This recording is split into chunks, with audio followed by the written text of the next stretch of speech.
मित्रों नमस्कार। दिव्यांगम चैनल पे आज बुधवार को साहित्यिकी में आपका स्वागत है। साहित्यिकी, जैसा कि मैंने घोषणा किया था, हमें अपेक्षा थी कि साहित्य में आप लोगों की कुछ कहानियां, आप लोगों की कुछ प्रेरक संवाद, प्रेरक कथाएं आएंगी, लेकिन आप लोगों की कोई कहानी, कोई प्रेरक संवाद, कोई प्रेरक कविता या प्रेरक यात्रा वृत्तांत कुछ नहीं आया। तो आज मैं सोच रहा हूं कि अपनी ही लिखी एक कहानी क्या कहूं, एक कहानी जो मेरी अपनी लिखी है और किसी सामाजिक ऑब्जर्वेशन पे ये भी कहानी है और इस कहानी को मैं आज सुना रहा हूं। तो ये कहानी जैसे इस साहित्यिकी में मैं सुना रहा हूं, तो आप लोगों का भी दायित्व बनता है कि इस प्रकार के साहित्यिक प्रस्तुतियों के प्रति आप अपनी प्रतिक्रिया जरूर व्यक्त करें। अपनी प्रतिक्रिया अगर व्यक्त करेंगे तो हमें थोड़ा सा साहस मिलेगा, थोड़ा सा आगे बढ़ने का मार्ग प्रशस्त होगा। और आगे जब मार्ग प्रशस्त होगा तो आप लोगों के लिए भी आस्थान बन जाएगा। आप लोगों के लिए जो कभी कहीं प्रकाशित नहीं हो सका, कहीं प्रसारित नहीं हो सका, आप लोग भी, हम में से दिव्यांग जगत के लोग, बहुत क्रिएटिविटी है उनमें, बहुत कुछ लिखने का साहस है? और अगर जब आप लिख सकते हैं, दिखा सकते हैं, हमारे डॉक्टर मनोज गुप्ता हैं, बहुत बढ़िया लिखते हैं। तो अब मैं ये चाहता हूं कि दिव्यांगम चैनल पे जो स्थापित लोग हैं, डॉक्टर मनोज गुप्ता हैं, प्रवीण सिन्हा हैं, रिजवान मंसूरी हैं, सुधा सिंह जी हैं, इन सबको तो आपने खूब सुना, खूब सुन रहे हैं और आगे भी सुनते रहेंगे।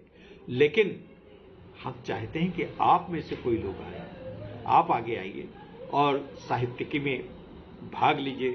साहित्यिकी में भाग लेने का मतलब है कि आप अपनी जो क्रिएटिविटी है उसको लोगों के सामने प्रदर्शित करें। आप लोगों से आपके लोग कृतज्ञ होंगे, आपकी क्रिएटिविटी को, आपकी रचनात्मकता को जब देखें, रचनाधर्मिता को जब देखेंगे तो सराहेंगे, और सराहना मिलेगी तो आपका उत्साह बढ़ेगा, और उत्साह जब बढ़ेगा तो लोगों को आपके द्वारा जो संरचना होगी, जो कुछ भी आपके लेखन आएगा, वो उनके लिए हित में हो, समाज के हित में होगा, व्यक्तियों के प्रोत्साहित करने वाला होगा। तो इसलिए मित्रों, हम चाहते हैं कि हम में से हर एक व्यक्ति लेखक बने। अब देखिए, ऐसा तो है नहीं, हम लोग हर समय कुछ न कुछ प्रपंच करते हैं, कुछ बातचीत करते हैं, कुछ बातचीत में ऐसा लगता है कि अगर ऐसा नहीं ऐसा हो, दिमाग में सोचता है हर व्यक्ति। प्रतिक्रिया दिमाग की हमारा जो है ये तुरंत प्रतिक्रिया देता है, और उस प्रतिक्रियाओं को अगर हम शब्दों की संरचना में पिरो करके कहानी के रूप में प्रस्तुत कर दें तो वही कहानी हो जाती है, वही कविता हो जाती है, वही लेखन हो जाता है, वही निबंध हो जाता है। व्यवस्थित करना, अपनी भावनाओं, अपनी संवेदनाओं को शब्दों के रूप में व्यवस्थित करना, यही तो कविता, यही तो कहानी है। और यही कविता और ये कहानी और यही लेखन ही हमारा सामाजिक दर्पण है। और इसी दर्पण को हम जब आपके दिखाते हैं तो हमारी आपके दर्दों का आपस में हस्तांतरण होता है, और उस दर्द से जो हम परिमार्जित होते हैं, जो कुछ निकालते हैं, वही हमको आगे बढ़ने के लिए मार्ग प्रशस्त करता है। तो आज एक कहानी हम सुना रहे हैं, क्या कहूं नायिका की कहानी है, उसी में बातचीत है। देखिए कैसा है, हमारा कैसा प्रयास चलता है। मैंने कभी आपसे किसी बात की अपेक्षा नहीं की, कुछ मांगा नहीं, कहीं आने जाने के लिए नहीं कहा। आपने कभी सोचा है कि जब लोग मुझसे पूछते हैं कि तुम कहां रह रहे हो, अपने पति के साथ खुश तो हो? मैंने अपनी अंतस की गहराइयों से आपको पति के रूप में देवता स्थापित करने का हर संभव प्रयास किया है।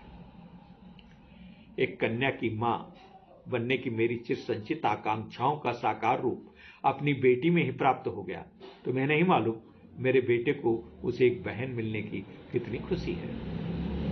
इस रक्षाबंधन पर बिटिया ने जब उसकी कलाई पर राखी बांधी थी तो उसे जैसे कुबेर का खजाना मिल गया हो।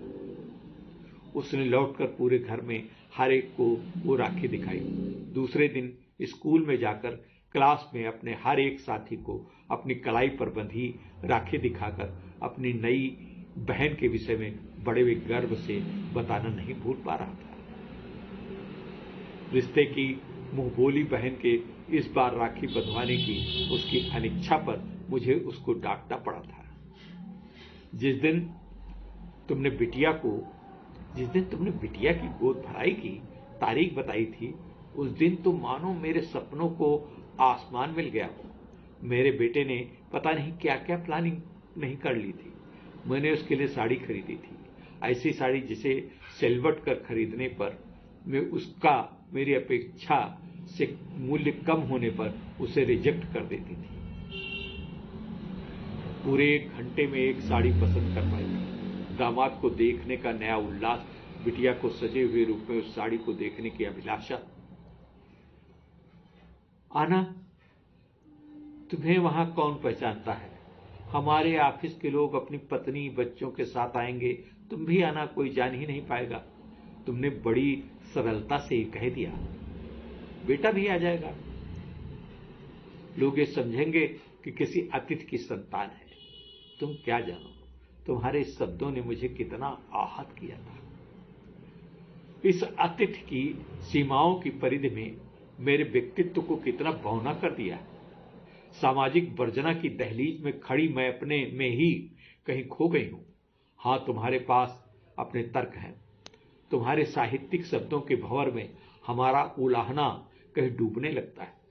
सच है, हमारी सुबह तुम्हारी टेलीफोन की घंटी से होती है। साईं स्मरण की प्रफुल्लता के साथ तुम्हारी वाणी रस में तुम्हारे अनुराग, तुम्हारी ममता, तुम्हारे समर्पण पर किंचित भी संदेह मुझे अपराध बोध से भर देता है। तुमसे लड़ने का निर्णय जाने कहां काफूर हो जाता है। राधा ने कृष्ण को छलिया ऐसे ही तो नहीं कहा होगा। मुझे लगता है तुम्हारे नाम के सूक्ष्म पर्याय अवतार ही तो कृष्ण हैं। मालूम है मुझे झूठ से नफरत है, लेकिन इस झूठ से नफरत करने वालों ने लोगों से झूठ बोलने के सारे कीर्तिमान बना लिए। कल बिटिया की गोद भराई के लिए मैंने छुट्टी लिया था, जिससे कॉलेज में कोई ये न कह सके कि आज गोद भराई में तुम कॉलेज। पहले सोचा था कि छुट्टी न लूं, बता दूंगी रात में गोद भराई है, लेकिन लोग कहते हैं घर पर मेहमानों की देखभाल, बिटिया का पार्लर भेजना, उसकी थोड़ी सावधानियां बताना, बड़ी आई सिखाने वाली। ये वो बैंक में अफसर है, उसे तो सिखाएगी। मां के लिए अफसर हो या कुछ भी, बेटी मां के लिए बेटी ही रहती है। अरे वहां उसकी बड़ी बहन होगी, बड़ी बहन भी तो आखिर बेटी ही तो है। कुछ भी हो, मैंने सोचा था कि उससे इतना प्यार दूंगी कि उसे अपनी मां के न होने का भाव कुछ कम हो जाए। ये सब आज न चाहते हुए तुम्हारे बार बार टेलीफोन कर मेरा हाल जानने के लिए, बाध्य करने के लिए, आग्रह के प्रत्युत्तर में बताना पड़ा। तुमने जब बड़े गर्व से कहा कि कार्यक्रम बहुत ही आकर्षक एवं ईश्वर कृपा से प्रशंसनीय रहा, लेकिन हमारी कमी तुम्हें कचोटती रही, इस एक छोटी सी बात ने मुझे डगमगा दिया। चाहे तो तुम इसे हमारी भड़ास कह सकते हो।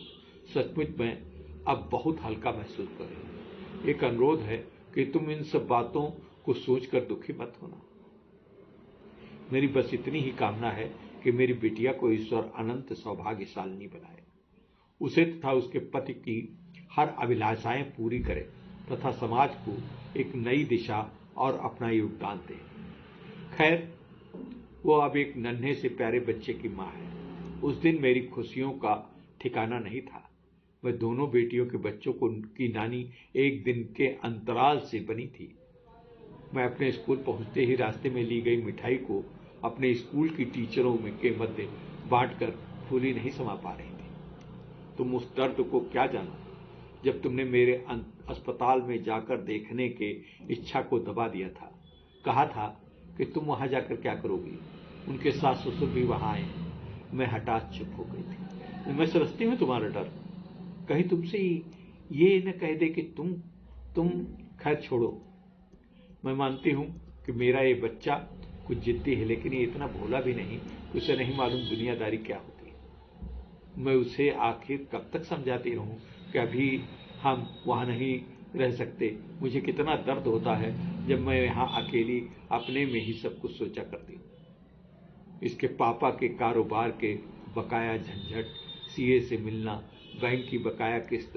मैं अपनी एक भी समस्या तुमसे इसलिए नहीं बता पाई कि तुम्हारे ऊपर और ज्यादा तनाव न आ जाए। जब से तुम्हारे बीपी और हार्ट की प्रॉब्लम हुई है, तब से मैं सारा दिन ईश्वर से जब भी मांगती हूं, केवल और केवल तुम्हारे स्वस्थ रहने की प्रबल कामना। भगवान, अब हमें दोबारा कुछ ऐसा न करना। तुम्हें जब कभी खोना नहीं चाहती, तुम्हें अब कभी नहीं खोना चाहती। ईश्वर से यही प्रबल इच्छा है कि अब जो कुछ करना, पहले तुम हमें ही बुला लेना। दिनचर्या का एक अटूट क्रम, नित्य स्कूल जाना, बेटा का ध्यान रखना, लौटकर घर पर अस्त व्यस्त कपड़ों बर्तनों की व्यवस्थित करना, फिर खाना बनाना, बड़बड़ाते रहना, और उसके पीछे अचेतन में कहीं कोई अपराध बोध कि यह बेचारे हमारे होते हुए भी एक नौकर के सहारे जीवन की गाड़ी अब भी पूर्ववत निर्विकार खींचे जा रहे हैं। ये भी अजीब है, कभी खुलकर जोर देकर डांटने या उलाहना में ही सही, कभी साथ न रह पाने पर अप्रसन्नता नहीं दिखाते। ये भी अजीब है, कभी कुछ कहते नहीं, कभी डांटते नहीं। वाह रे सीधापन, ये भी कोई बात हुई? ऊपर वाले ने कुछ ऐसा नसीब लिखा है कि हम दोनों बहुत कम एक छत के नीचे मिल पाते हैं। क्या यही नियत है? हमें एक साथ जीवन के शेष पलों को खुलकर जीने का कोई मौका नहीं मिलेगा? कभी कभी ईश्वर का उपहार भी भार लगने लगता है। मौसी, बेचारी मौसी, अपने जीवन के 70 वसंत विवाहित रहकर ही काटती है। मुझे नहीं याद कि मेरी माँ के स्वर्गवास के बाद उन्होंने मुझे कभी भी माँ से कम प्यार दिया। इंटर कॉलेज से लेक्चरर पद से रिटायर होने के बाद अब तक एकाकी जीवन यूं ही अपने अलीगढ़ के LDA के मकान में बिता रही है। एक दिन ससंकोच उन्होंने अपने दर्द के पर्दों के बीच मुझसे अपने एकाकी अवसान के लिए मेरे साथ ही रहने की इच्छा व्यक्त की थी। मैंने उनके लिए ये एक छोटा सा मकान उन्हें खरीदवा दिया। बड़े आग्रह से उन्होंने इस मकान में हमारा भी नाम डलवा दिया। तब से लेकर वह अपना वहां का मकान तो बेचकर आ नहीं पाई, और हम आज भी उनके मकान की चौकीदारी कर रहे हैं। उस दिन बेटी के बच्चे का समारोह था। मैं रात में उनके ही घर रुक गई थी, और उसी रात्रि को चोरों ने हमारे घर से हमारी जेवर, कपड़े, इनके द्वारा बेटे को दिया गया लैपटॉप सब उठा ले गए। आज भी सोचती हूँ तो दिल बैठ जाता है। तब भी उन्होंने अपने वही पुराने अंदाज में यही कहा, ईश्वर से कोई बड़ा नुकसान होने से बचा लिया। ईश्वर ने कोई बड़ा नुकसान होने से बचा लिया। शायद तुम होती या बेटा होता तो उसे शारीरिक नुकसान भी हो सकता था। सच में कभी इनके भोले भाले तर्कों पर बहुत प्यार आता है, लेकिन इतना भी इनका भोले बाबा बना रहना मुझे कतई अच्छा नहीं लगता। जब से इनको एंजाइना पेन हुआ है, मैं ईश्वर से हर पल इनके लिए ही प्रार्थना करती हूँ। शहर के माने हुए हार्ट सर्जन से इनका इलाज चल रहा है। ईश्वर की ही कृपा है कि अब वो स्वस्थ हैं, लेकिन फिर यही बात इनकी रिस्ट्रिक्टेड डाइट को लेकर है। मैं मानती हूं कि नौकर कितना भी समर्पित हो, वो एक सीमा तक ही देखभाल कर सकता है। अभी कल ही की बात तो है कि उन्होंने रात में अपने खाने में चावल ले लिया था, जबकि उनको शुगर के कारण चावल खाना बिल्कुल ही मना है। इनकी चले तो उससे मीठी वाली चाय भी ले लें। ये तो मैं हूं कि नौकर को कड़ी हिदायत दे रखी है, और जो वो भी एडजस्ट हो पाए। खैर, अब तो ये भी एडजस्ट हो गया। आज ना जाने मैंने इनको क्या कह दिया। भाई के चिर प्रतीक्षित विवाह की इन घड़ियों में मैंने इनको व्यथित करके शायद कुछ ठीक नहीं किया। असल में मैं क्या करती, वो लोग भी तो कृपणता शिरोमणि हैं। कदाचित ये चाहते कि मैं जूता चुराई की रस्म में कुबेर का खजाना लुटा देती। अरे नहीं, इनकी इच्छा इतनी भर थी कि मैं उनकी सालियों को सम्मानजनक नेक दे दूं। मैंने 500 रुपए दिए तो थे। इनका गाड़ी पर बैठते ही ये कहना कि तुम सब कंजूस श्रेष्ठ हो, मुझे नीचे से ऊपर तक आग लग गई। तीर की तरह गाड़ी से उतरते हुए 2000 रुपए फेंकाई दी। उनके साथ गाड़ी पर बैठना तो नहीं चाहती थी, बेचारे कितना रिरिया रहे थे। मैंने उस शहर से लखनऊ तक न जाने क्या क्या कह दिया। तुमने मुझे दिया ही क्या, सब तो अपनी बिटिया के लिए ही क्या। लेकिन इस मजाक में लेते हुए मुस्कुराते रहे। मैं नहीं जानती उनकी इस मुस्कुराहट के पीछे कितना दर्द छिपा है।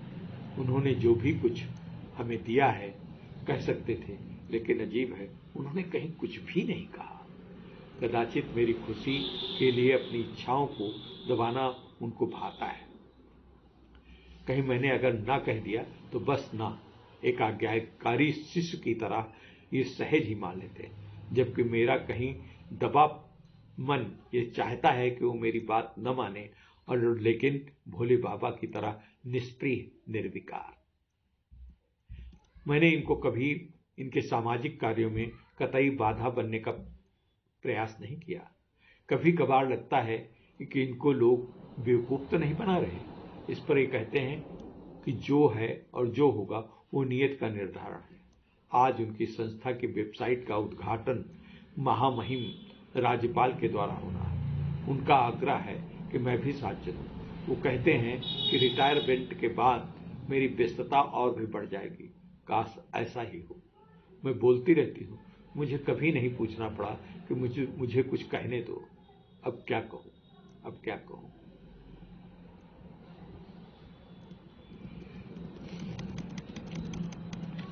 ये कहानी थी। आपको ये कहानी कैसी लगी? एक ऐसी कहानी जिसमें एक अपनापन है, जिसमें पत्नी के रूप में व्याहता का दर्द है, जिसमें पत्नी के रूप में पति के सीधेपन का उलाहना है, जिसमें पत्नी के रूप में पति का दूर रहना पत्नी को अखरता है। इस कहानी में आपको क्या अच्छा लगा, क्या नहीं अच्छा लगा, ये भी लिखने की कृपा करें। तो मित्रों, ये आज साहित्यिकी का अंक कैसा लगा आप जरूर लिखिएगा, हमारा उत्साहवर्धन करिएगा। बृहस्पतिवार को मित्रों हम समाचारों में लता जी को श्रद्धांजलि समर्पित कर रहे हैं। कल का कार्यक्रम जरूर देखिएगा और हमें बताइएगा कि इन कार्यक्रमों में आपको कैसा लगा। अगर हाँ, आप भी कोई श्रद्धांजलि का 2 मिनट से ज़्यादा न हो वीडियो भेजना चाहते हैं तो अपना नाम बताते हुए वीडियो हमारे 7007846347 पर आज ही भेज दें, और ये वीडियो हर हालत में हमारे पास शाम के 6 बजे से पहले मिल जाना चाहिए। तो मित्रों ये है। और मित्रों एक बात आपसे फिर से कह रहा हूँ कि साहित्यिकी कार्यक्रम में आप अपने लेखन, अपनी कविताएं, हम इसको विविधा बनाना चाहते हैं। ये साहित्यिकी की विविधता है,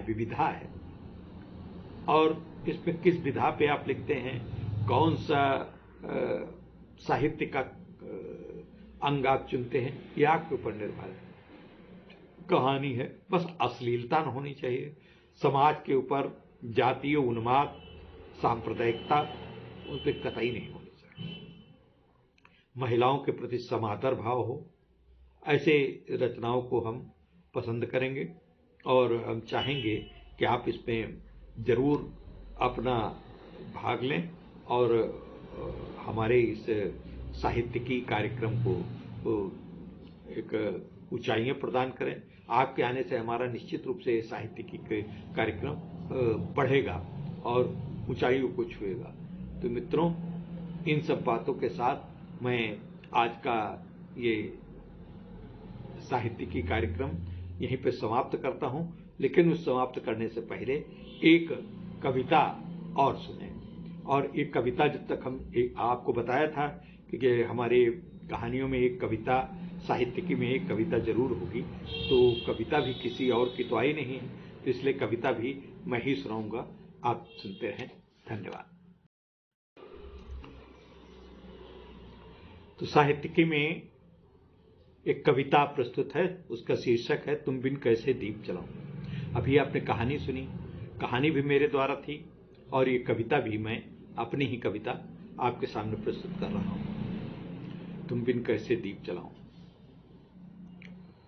नायक की नायिका का स्वर्गवास हो गया है और दीपावली का अवसर है, और दीपावली पे जब दीप जलाने जाती है तब वो अपनी नायिका को संबोधित करते हुए कहता है कि तुम बिन कैसे दीप जलाऊं, तुम बिन कैसे दीप जलाऊं, ज्योति कलश बन कर तुमने दूर किया अंतस अंधियारा, कहाँ गई हो दूर प्रिय तुम लेकर मेरा सब उजियारा, पूजा का पल आ पहुंचा है दिया जलाने किसे बुलाऊं, तुम बिन कैसे दीप जलाऊं, तुम बिन कैसे दीप जलाऊं, तुम बिन कैसे दीप जलाऊं, नौ परिधान पहनने का तुम, नौ परिधान पहनने का तुम तम अनुरोध नहीं माना था, नौ परिधान पहनने का तुम तब अनुरोध नहीं माना था, धारण तन का नया कलेवर फिर ऊपर अब क्यों जाना था, फिर ऊपर अब क्यों जाना था, नौ श्रृंगार किया क्या तुमने, पाँव महावर किसे लगाऊं, तुम बिन कैसे दीप जलाऊं, तुम बिन कैसे दीप जलाऊं, तुम बिन कैसे दीप जलाऊं।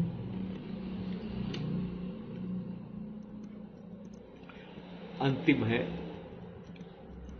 करवा व्रत भी किया न तुमने, खिड़की पट से चांद न झांका, खिड़की से चांद आता था तो उसकी चांद की पूजा नायिका किया कभी करती होगी, तो उसी पे नायक कह रहा, करवा व्रत भी किया न तुमने, खिड़की पट से चांद न झांका, इस अंधियारे निर्मोही से जीवन का आशीष न मांगा, जीवन का आशीष न मांगा, धरती के इस छोर में बैठा कैसे तुम्हें गुहार लगाऊं, तुम बिन कैसे दीप जलाऊं, तुम बिन कैसे दीप जलाऊं। प्रथम मिलन का दीप प्रज्वलन रात को मानस में है आता, तरह तरह की यादें लेकर सपनों में कोई भरमाता, सपनों में कोई भरमाता, स्मृतियों के सुगम सरोवर से ही अपनी प्यास बुझाऊं, तुम बिन कैसे दीप जलाऊं, तुम बिन कैसे दीप जलाऊं, तुम बिन कैसे दीप जलाऊं। तो मित्रों, जरूर बताइएगा कि ये साहित्यिकी प्रोग्राम आपको कैसा लगा, हमारा ये प्रयास क्या आपको पसंद आया, क्या ये कहानी और कविताएं आपको कैसी लगी। दोनों कहानी और कविताओं पे अपनी प्रतिक्रिया देंगे तो मैं आपका बड़ा कृतज्ञ रहूंगा। नमस्कार।